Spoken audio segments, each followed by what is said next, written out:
Good. Well, I'm pleased to say I'm joined by Ruben Gasper, manager of the Wanderers B team. Ruben, many thanks for joining us. Thank you for inviting me. Obviously you took over the role as the B team manager a couple of weeks ago. I guess just before we get into that, the here and now and the future, looking back on the first few months of the season, you were part of Reece's backroom staff. You were the head coach. Yeah. When Reece took over in the summer, we rebranded the B team, following on from the reserve team last year. I guess just before we get to the here and now, I guess just how you got involved with the club in the summer in that role and just how these first few months of the season have gone. Yeah, so it was through contact with Jordan that I first got involved, and then obviously went through the interviewing process and stuff like that, and then that's when I met Reece. And obviously Reece was looking to build a backroom around him, backroom staff around him, and then they offered me the role as head coach. Obviously, been coaching academy football, Aldershot, QPR, most recently at Oxford United. So we've always been like in and around academy football, and then obviously started here with Reece, a head coach, just doing like leading the sessions, the tactical sessions, and the tactical parts in the games and stuff like that. Was in charge of that. Some analysis meetings as well. Was helping with the analysis meetings, and yeah, it was really good. Everything was really good. Really enjoyed the time with Reece, and obviously he's done a fantastic work in terms of getting the team together, recruiting players, recruiting coaches, and building the team. So as you said, it was rebranded. A lot of the players moved on to other clubs and stuff like that. So it's pretty much a brand new team. Obviously, he's done a fantastic work at building it and building a good platform for the future. Yeah. And you've been in charge now for, I said a couple of weeks, actually it's been nearly 3 weeks, hasn't it? And we've had a couple of games in that time.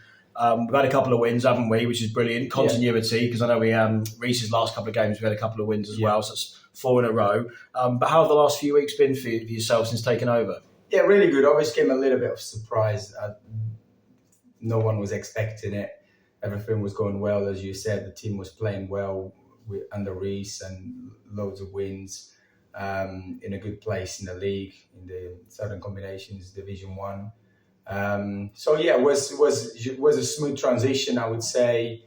The players were a little bit shocked as everyone else, but they took on the changes well. Nothing really changed dramatically. Jamie Barrett still is the assistant manager. So the Jack Clemens still as part of the coaching staff. Lucy Robson still doing head of sports science and S&C. So everyone is still familiar faces. No one else has come in terms of coaching. Nothing has changed dramatically. The only thing probably that's changed is that we try to implement a little bit of a playing philosophy that's like more our own. Well, we sat together, me, Jamie, and Jack, we sat together, developed a playing philosophy that we wanted to implement. Most of it is my ideas. Obviously, with input from Jamie and Jack, we trying to implement that philosophy, which mirrors the first team quite a bit in terms of overloads in wide areas, to also being dominant in possession, in terms of high press, man-for-man press and stuff like that. So mirrors the first team, I would say, quite closely.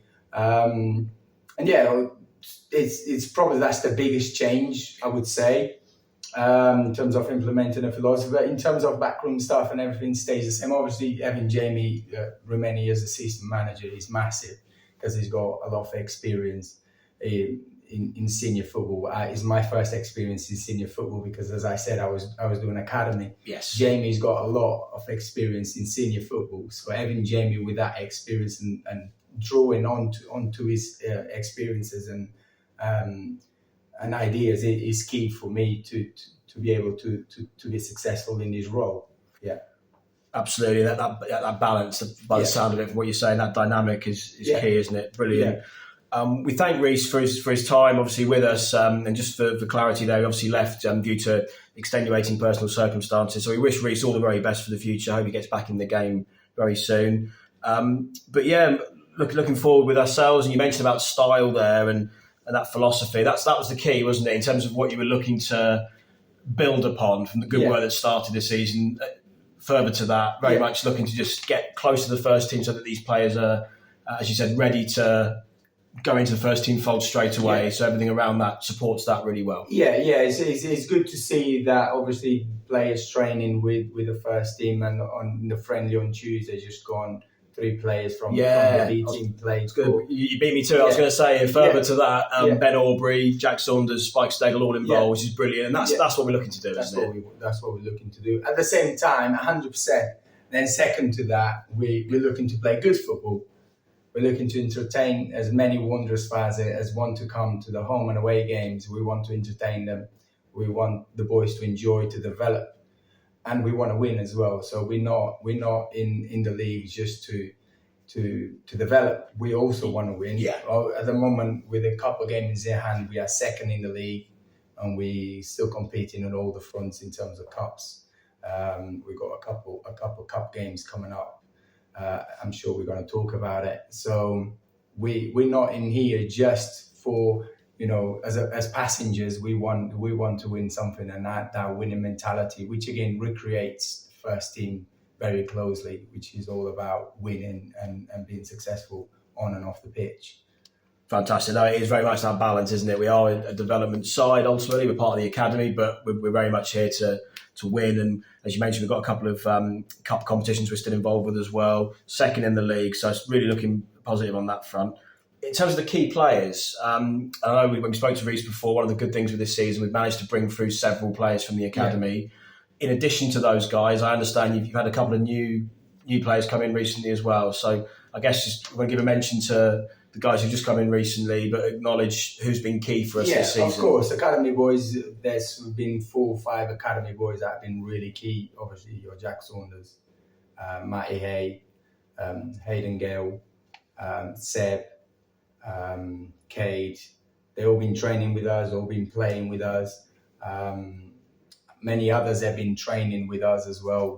We're always trying to bring the academy boys into training as much as possible, so they are part of the team in training, and when ready and when the possibility is there, the opportunity is there for them to play as well. So in the upcoming cups, we will try and give them as many minutes as possible to those that have not been involved as much. And then Tommy Williams has been a key signing for us. He's now our team captain, and he's fantastic. Obviously, he was a scholar at Sheffield United, and then got a year pro under Chris Wilder. He's got massive experience and pedigree. He's now 20 years old, I believe. He's 21, and brings that senior mentality and senior experience into a lot of 16, 17s and 8-year-olds. So he's probably the most impactful external signing. There's been others like Tyrese. There's 2 Tyreses actually, Ayeni and Tyrese Robson. And there's more. I'm not going to be able to mention them. But there's really good talent, external talent, that when combined with the academy talent, there's a bright future for us as the B team, and obviously providing that platform for them to move on to bigger and better things. Mainly the first team, obviously. Absolutely. And again, and a real good continuity from what Reece was mentioned just before as well. We've got that balance, haven't we, of the academy guys coming through, mixed in with some really good experienced lads as well, or certainly experienced for their age, because they're all still young guys, of course, but in terms of their background.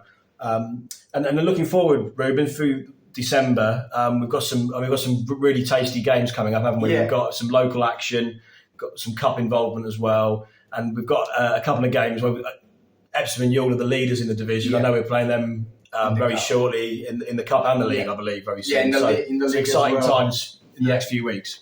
So we're playing obviously Forest Row on Saturday in a couple of days away. Obviously trying to get a win out of that to continue our winning streak. We're now in 4, obviously aiming for the 5th on Saturday. And then we got a midweek game for for the cup against Merson's 23s. Yes, I think rearranged. Rearranged. Yeah, a few weeks back. Yeah, rearranged, and then we go Epsom for the cup at home, and then we got Godalming and go Wick, and then we got Epsom again in the new year. Before that, we got Godalming on Boxing Day. So there's a lot of action for the B team, and some of them are cup competitions. So we will be looking to go well into those cup competitions, and trying to win a couple of them would be fantastic for our boys. And as I said earlier, we'll be looking to give the academy boys as much game time in those games as well to further their development and give them that experience with the B team as well. Fantastic. And the next home game is a week on Saturday, as you said, Epsom and Newell. We're welcome to Meadowbanks. It'll be fantastic to get some wondrous support down for that. And then, Boxing Day, we are over at Godalming, just down the road, at 11 o'clock kickoff. So if fans can get there, they can come and see the home game with the first team after that, because they're on at 3 o'clock here at Eastleigh. So that could be I'll be definitely doing a double bill if no one else is. So, fantastic, brilliant. We want to invite as many Wanderers fans as possible. Home games, away games, come and support us.